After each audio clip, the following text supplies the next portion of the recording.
জগন্নাথ দেব উঠে পড়েছে, দেখতেই পাচ্ছেন। আর এই যে আমার ছেলে শুয়ে আছে। নমস্কার, নতুন একটা ভিডিও নিয়ে চলে আসলাম। উঠে পড়েছি, ফ্রেশ হয়ে গেছি। এখন 9টা বাজে। মাসি চলে এসছে। মাসিকে বললাম আগে জামা কাপড়টা কেচে দাও। তো আমার হাজব্যান্ড যাবে স্কুটিটা সার্ভিস করাতে, তো সেই জন্য তাড়াতাড়ি করে বেরোবো। মাসিকে এটাকে করে দিতে বললাম, করে দিয়ে তারপর বাকি কাজটা করতে বললাম। আজকে ওই ঘরটাও মুছবে, গতকাল মুছলে হতো, কিন্তু মাসি মুছলো না। এখন সে তার ব্যাপার, এখন আর কী করা যাবে। আর রান্না বলতে গেলে আমাদের তো আজকে ইলিশ মাছ করবো। ইলিশ মাছের লেজা আছে, দুটো মাথা আছে। আমার হাজব্যান্ড বললো আমাকে একটুখানি লেজা দিয়ে দেবে, তাহলেই হয়ে যাবে, পুরো না, একটুখানি খাবে। আর এই হচ্ছে ব্যাপার।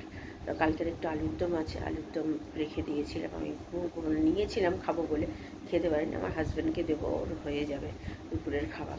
আর রাত্রের জন্য দেখছি কি করা যায়। লুচি আছে, তো লুচিটা অনেকটাই আছে, এখন যতটা খাবো বাকিটা থাকবে। এবার দেখি রাত্রিবেলা রুটি করাবো। লুচি তো আছেই, আর তার সাথে রুটি হয়তো করাবো। আর একটা তরকারি কিছু করতে হবে, তাহলেই হয়ে যাবে। কালকে ছেলের স্কুল আছে, ছেলেকে স্কুলে পাঠাবো। আপাতত এখন তো বলছি, জানি না, ছেলে তো প্রত্যেক দিন কিছু না কিছু একটা হয়ে যায়। তো এখন কালকে পাঠানোর প্ল্যানিং আছে, তো ওর জন্য মাছ আছে, চিংড়ি মাছ আমার হাজব্যান্ডের জন্য রেখেছিলাম। ও বললো আর আমি খাবো না, ওটা ওকে দিয়ে দিও, কারণ কি ওর স্কুলের জন্য আবার তোমাকে আবার নতুন করে কী করতে হবে, তার জন্য তুমি বরঞ্চ দিয়ে দিও। আমি ওটাই ওকে দিয়ে দেবো, কালকে ও খেয়ে বেরিয়ে যাবে। তো আপনাদের সবাইকে হ্যাপি সানডে। তো চলুন, আজকে সকাল থেকে এখনও পর্যন্ত গান চালানো হয়নি, মানে চালাইনি, চালাবে হয়তো একটু পর থেকে শুরু হবে। তো আমি আবার পরে আসছি। বসিয়ে দিয়েছি আমার, আদা দিয়ে চিংড়ি, আর ওদিকে দুধ বসিয়ে দিয়েছি, দুধ জল দিতে বসিয়ে দিয়েছি। চলুন চাটা করি। চাটা দিয়ে দিয়েছি, ভালো করে ফোটাই। এই চা হয়ে গেছে, আর এদিকে দুধটা হতে থাকো, কমিয়ে দিয়েছি, পরে আসছি। মোটামুটি করতে চলে এসেছি। মাসি কাজ করা মোটামুটি হয়ে গেছে, ওই ঘরটা পুছে চলে যাবে। লাল শাকটা কেটে রেখেছিলাম, তো ভাবলাম আজকে লাল শাকটা করি অল্প করে, কালকের জন্য তুলে রেখে দেবো। আজকে আমি আর ছেলে খাবো, আমার হাজব্যান্ড তো বললাম ও খাবে অল্প একটু। তো চলুন এদিকে এটা করে নিয়ে তারপরে আলু আর বেগুন কাটবো। আমার ইলিশ মাছ করবো, যেহেতু ইলিশ মাছ দিয়ে আর বেগুন দিয়ে আজকে করবো। আমার হাজব্যান্ড তো ওই ইলিশ মাছ জাস্ট একটুখানি টুকরো করে খাবে। আলুর দম রয়েছে, আলুর দম দিয়েও খেয়ে নেবেও বললো। তো চলুন এখানে আলুটাও কেটে নিচ্ছি। ওখানে দুধ জাল দেওয়াও হয়ে গেছে, ছেলেকে তুলেছি, ছেলে এখন ব্রাশ করছে, ওকে দুধ দেবো। ততক্ষণে ভাবলাম এটা কুটে কাটে নিই। গান চালানো শুরু হয়ে গেছে, এখন একটু মানে গানটা বন্ধ হয়েছে, তাই অডিওটাও করে নিলাম, নাহলে আর করতে পারবো কি না, কখন করতে পারবো আমি জানি না। তো চলুন, আজকে তো মাতৃদিবস, মানে মাদার্স ডে। তো আমার ছেলে আমাকে অবশ্যই গিফট দেবে, কী দেবে অবশ্যই আপনাদের সাথে শেয়ার করব। এবার মাকে কিছু দিতে পারলাম না আজকে, অন্য সময় একদিন দেখি কিছু দেওয়ার থেকে মাকে ভাবছি কিছু রান্না করে পাঠাবো, মারা খাবে সবাই মিলে, এটাই। কি ওরে বাবারি, থ্যাংক ইউ। এটা কি মাদার্স ডের জন্য পাপাকে দিয়েছো? আজকে যদিও ফাদার্স ডে নয়, তবু পাপাকে একটা কি দিয়েছো? পাপাকে পার্ট দিয়েছো? ও, থ্যাংক ইউ বাবা। ভালো থেকো, আশীর্বাদ করি, খুব বড় হও, ভালো ছেলে হও, ঠিক আছে? ভালো মতো পড়াশোনা করবে, হ্যাঁ? সব থেকে বড় গিফট ওটাই কিন্তু আমাদের মাদের জন্য, জানো, বাচ্চাদের, ছেলে মেয়েদের পড়াশোনা করে ভালো ছেলে বা মেয়ে হওয়া, এটাই হচ্ছে সব থেকে বড় গিফট মাদের জন্য, বাবাদের জন্য। এইটা হচ্ছে জাস্ট এমনি, এটা কোনো ব্যাপার না। জীবনে ভালো ছেলে যখন হবে, ওটার থেকে বড় গিফট মা বাবাদের জন্য আর কিচ্ছু হয় না, ঠিক আছে? চলো যাও। রান্নাঘরে চলে গেছি, কোটাকুটিতে হয়ে গেছে। লাল শাকটা ভাজছি। তো লাল শাকটাকে ভাজবো আগে, কালো জিরে ফোড়ন দিলাম, তেলের মধ্যে শুকনো লঙ্কা ফোড়ন দিয়ে শাকটা দিয়ে একটু হলুদ দিয়েছি, নুন দিয়েছি, দিয়ে ভালো করে ভেজে নিয়ে কাঁচা লঙ্কাও দিয়ে দিয়েছি, জল দিয়ে ঢাকা দিয়ে সেদ্ধ করে একদম পুরো জলটা টেনে নিয়েছে, একটু সামান্য মিষ্টি আর পোস্ত দিয়ে নামিয়ে ফেলেছি। আর এদিকে ভাতও হয়ে গেছে। এবার আমার হাজব্যান্ডে স্নান করে চলে গেছিলো আমাদের স্কুটিটা দিতে, তারপর দিয়ে এসে স্নান টান করে নিয়ে তারপরে আবার গেছে স্কুটিটা আনতে এখন। তো যাই হোক, এখানে মাছটা হালকা করে ভেজে নিলাম, তারপরে এদিকে কালো জিরে ফোড়ন দিয়ে আলুগুলো ভেজে নিয়ে, আর বেগুনে নুন মাখানো ছিল, নুন দিয়ে ছেলেকে ওইদিকে স্নান করতে পাঠিয়ে দিয়েছি, তাহলে তাড়াতাড়ি হয়ে যাবে।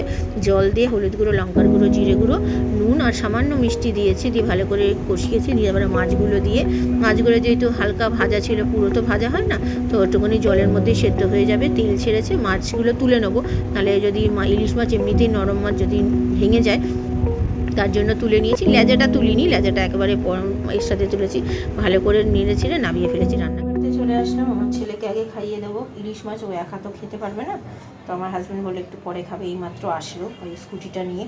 তো চলুন ওকে আগে খাইয়ে দিই ছেলেকে, তারপর আমি আর আমার হাজব্যান্ড খাবো।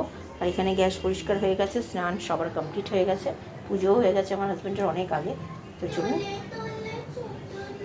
চলুন তাহলে আমরা খেয়ে নিই, পরে আসছি। এই যে কি মজা লাগছে ইলিশ মাছ দেখে। ও ইলিশ মাছের পোকা হয়েছে আমার মতো। আমার হাজব্যান্ড খায় না, শুধু আমি আর আমার ছেলে খাই। চলুন, কেমন খেলি? ইলিশ মাছটা ভালো হয়েছে? আর লাল শাক ভালো বলতে নেই। তা কী করবে এখন? তাহলে পড়তে বসবে তো? আজকে ছুটি? আন্টির পড়া হয়েছে? তাহলে একটুখানি পড়াশোনা করলে হতো না? না হবে না, ক্লাসটা তো বড় হচ্ছে, তুমি তো আর ছোটো ক্লাসে সেই 1-2 পড়ো না, যে রবিবার বলে যে একদম সারাদিন ছুটি। ক্লাসটা বড় হচ্ছে, তোমার চাপটাও তো বাড়ছে, এটা তো তোমার বোঝা উচিত। একটুখানি পড়ে নাও, বিকেল থেকে না হয় আবার ছুটি নেবে। এখন 2 ঘন্টা মতো পড়ে নাও, যাও 3:30 বাজে, 5টা-6টা অবধি পড়ে নাও, যাও, তারপরে গিয়ে খেলাধুলা করবে। করবে না? ঠিক আছে, দেখবো রেজাল্টটা দেখবো, তারপর তোমার রোববার পড়া হবে কি হবে না সেটার ব্যবস্থা করতে হবে। ঠিক আছে, চলো যাও। গুড ইভিনিং, এখন 3:30 বাজে, খাওয়া দাওয়া সেরে উঠেছি, খুব ভালো খেয়েছি। ইলিশ মাছটা তো খুব ভালো হয়েইছে, তো মানে একদম মশলা কম দিয়ে করেছি, যতটা কম দিয়ে মশলা দিয়ে করা যায় সেটাই করেছি। আর সত্যি প্রত্যেকবারই করি আর খুব ভালোই হয়। আর বেগুন দিয়ে আলু দিয়ে আমার হাজব্যান্ড খুব একটা তো ভালোবাসে না, ওই কোনো রকম খেয়েছে। কালকের আলুর দমটা ছিল, আলুর দম দিয়েই ও বেশিরভাগটাই খেয়েছে। আর খুব ভালো রান্না হয়েছে, আর লাল শাক তো ছিলই তার সাথে, তো লাল শাকটাও বেশি করে একটু করেছি, কালকের জন্য হয়ে যাবে। আর আজকে একটু একটু করে নিয়েছি সামনে, আর অর্ধেকটা লাল শাক এখনও রয়ে গেছে, ওটা অনেক দিন করবো, অনেকটা এনেছে লাল শাক। আর কালকে কী বলে এঁচোড়টা কেটে রেখেছিলাম, এঁচোড়টা তো করবো করবো বলে আর হলো না, তো কালকে এঁচোড়টা করবো দুবেলার জন্য, রাত্রেও রুটি দিয়ে খাওয়ার জন্য, আর সকালে তো ভাত খাবোই। তো আমার একটা ইলিশ মাছের লেজা রয়ে গেছে, তো কালকে ইলিশ মাছের লেজাটা আমি খেয়ে নেবো ভাতের সাথে।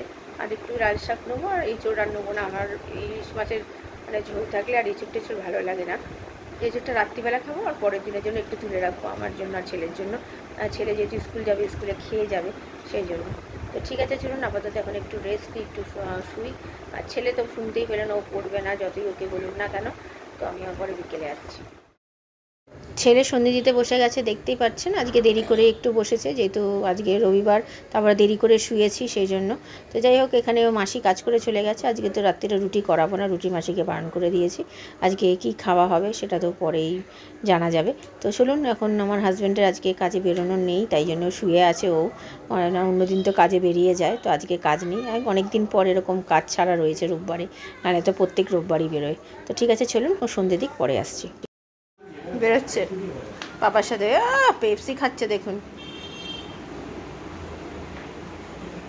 কোথায় যাচ্ছিস তাহলে? ঘুরতে? আমি বললাম যা, পাপা বেরোচ্ছে, পাপার সাথে যা, তাই যাচ্ছে। এই গেঞ্জিটা পরে না, দেখুন পরে, গেঞ্জিটা কত সুন্দর গেঞ্জি, ছোট হয়ে যাচ্ছে, আমি জোর করে পরালাম তাই পড়ছে এখন। যা ঘুরে আয়। পেপসি খাওয়ার পর কেউ জল খায়? আমি তো তোকেই প্রথম দেখি। দেখুন, যা যা, টাটা। আজকে রাত্রিরের খাবার বিরিয়ানি। আমাদের তো জানেন বিরিয়ানি ছাড়া আমার ছেলে আমাদের কারোর কিছু ভালো লাগে না, তাই আমার হাজব্যান্ড বিরিয়ানি এনেছে, লঙ্কা খাচ্ছে দেখুন। ভালো লাগলো না বেরিয়ে? তাহলে বেরোতে চাইছিলিস না? সবসময় কি বাড়িতে থাকলে হয়? আর আমাদের এখানে রয়েছে বিরিয়ানি। তো চলুন ও খাক, আমার হাজব্যান্ড সেলুনে গেছে, গিয়ে একটুখানি মাসাজ টাসাজ করাবে।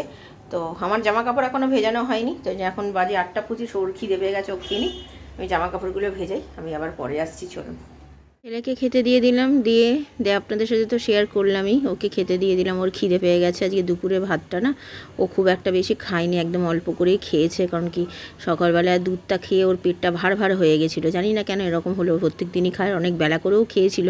আর ইলিশ মাছ দেখে ওর খিদেও পেয়ে গেছিলো তাড়াতাড়ি, মানে ওর বেশি মানে বলে না চোখের খিদে যেটাকে বলে, তো ওর এই জন্য খাবে খাবে করছিলো, তাই তাড়াতাড়ি খেতে দিয়ে দিয়েছিলাম ওকে। তারপরে তো আমরা খেয়েছি অনেকটা পরেই, তো সেই জন্য বেশি ভাত খেতে পারিনি, তাই এখন ওর খিদে পেয়ে গেছে, তাই ওকে খেতে দিয়ে দিলাম। জামা কাপড়টাও ভিজিয়ে নিচ্ছি, অনেক দিন পর আপনাদের সাথে জামা কাপড় ভেজানোটা দেখাচ্ছি। এখন দেখাই না, একই জিনিস রোজ রোজ দেখাতে ভালোও লাগে না।